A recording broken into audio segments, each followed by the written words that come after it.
இந்த நேரத்தில் எங்களுடைய வழிகளை, எங்களுடைய நிலைமையை புரிஞ்சுக்கிட்டு எங்களுக்காக பேசின அரசியல் கட்சிகளை சார்ந்த நண்பர்கள், தலைவர்கள் அனைவருக்கும் என்னுடைய நன்றியை தெரிவிச்சுக்கிறேன். கிட்டத்தட்ட ஒரு 5 மாவட்டத்துக்கு பிரச்சாரத்துக்கு போனோம். இந்த மாதிரி எதுவுமே நடக்கல. ஆனால் கரூரில் மட்டும் ஏன் எப்படி நடக்குது, எப்படி நடக்குது? மக்களுக்கு எல்லா உண்மையும் தெரியும். மக்கள் எல்லாத்தையும் பார்த்துக்கிட்டு இருக்கிறாங்க.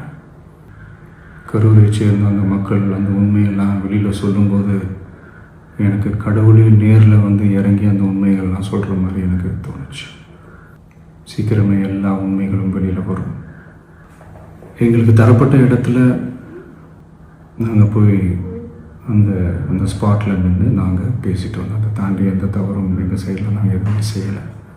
பட் இருந்தாலும் எங்கள் கட்சியை சேர்ந்த நிர்வாகிகள், தோழர்கள் மேலே எஃப்ஐஆர், அது மட்டும் இல்லை சோஷியல் மீடியாவை சேர்ந்த நண்பர்கள், தோழர்கள் அவங்க மேலே எஃப்ஐஆர்லாம் போட்டு இப்போ பிடிச்சிக்கிட்டு இருக்கிறாங்க.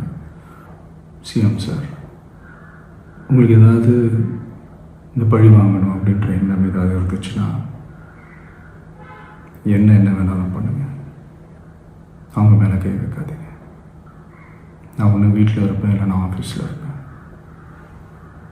என்ன வேணாலும் செய்யுங்க.